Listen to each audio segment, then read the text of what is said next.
ہم انسان نہ جانے کیوں اتنے ناسمجھ ہو چکے ہیں کہ اپنی حیثیت اور اپنا مقام ہی بھول بیٹھے ہیں۔ لوگوں کی یاد دہانی پر بھی یاد نہیں رکھتے، حالانکہ اللہ تعالیٰ نے ہمیں وجود ہی اسی لیے بخشا کہ ہم صرف اسی کی عبادت کریں، جیسا کہ رب کریم کا فرمان ہے وَمَا خَلَقْتُ الْجِنَّ وَالْإِنسَ إِلَّا لِيَعْبُدُونِ۔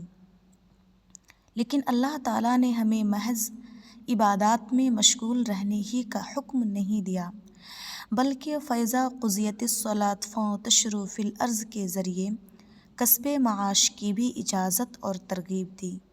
اللہ تعالیٰ نے اس پوری کائنات کی ہر شے کو ہمارے لیے مسخر کر دیا اور ہمیں اس کا سوار بنایا، مگر افسوس ہم خود خواہشات کے سواری بن بیٹھے ہیں۔ دن اور رات ہمیں اس لیے عطا کیے گئے کہ ہم انہیں بامقصد گزاریں، لیکن اب حال یہ ہے کہ شب و روز ہمیں گزار رہے ہیں۔ وقت ہمیں دیا گیا تھا کہ ہم اسے درست استعمال کریں، مگر اس کے برعکس وقت ہمیں کاٹ رہا ہے۔ پہلے لوگوں اور آج کے لوگوں میں فرق بس لما تقولون ما لا تفعلون سا ہے۔ وہ لوگ کرتے تھے مگر کہتے نہیں تھے، اور آج کے لوگ کہتے ہیں مگر کرتے نہیں۔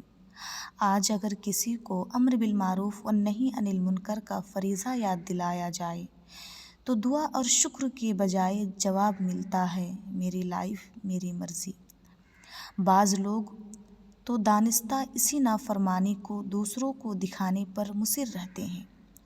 کسی شاعر نے کیا خوب کہا ہے، نصیحت کیجیے تو ملتا ہے جواب الٹا۔ حالانکہ انسان کو یہ سوچنا چاہیے کہ کل من علیہا فان، یہ دنیا فانی ہے اور زندگی پانی کے بلبلے کے مانند ہے جو ایک لمحے میں ختم ہو جاتی ہے۔ کسی شاعر نے کہا، زندگانی کو سمجھنا ہے تو مجھ کو دیکھو، کہ زندگانی کو سمجھنا ہے تو مجھ کو دیکھو، کہہ گیا ہے ایک بلبلا بہتے بہتے۔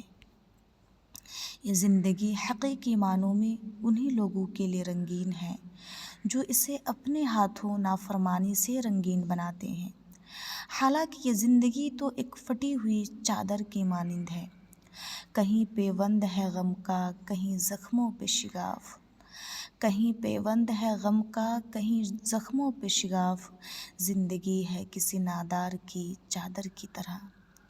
اس لیے دوستو، اب بھی وقت ہے کہ ہوش کے ناخن لو اور پلٹ آؤ رب کی چوکھٹ پر۔ اسے پکار کر تو دیکھو، وہ تمہیں اپنی آغوش رحمت میں لے لے گا۔ اس نے تمہارے لیے توبہ کا دروازہ کھلا رکھا ہے، بس شرط یہ ہے کہ توبوا الی اللہ توبۃ نصوحا کے مطابق ہو۔ میرا رب بہت کریم ہے، وہ جبار و قہار بھی ہے تو رحمان اور رحیم بھی۔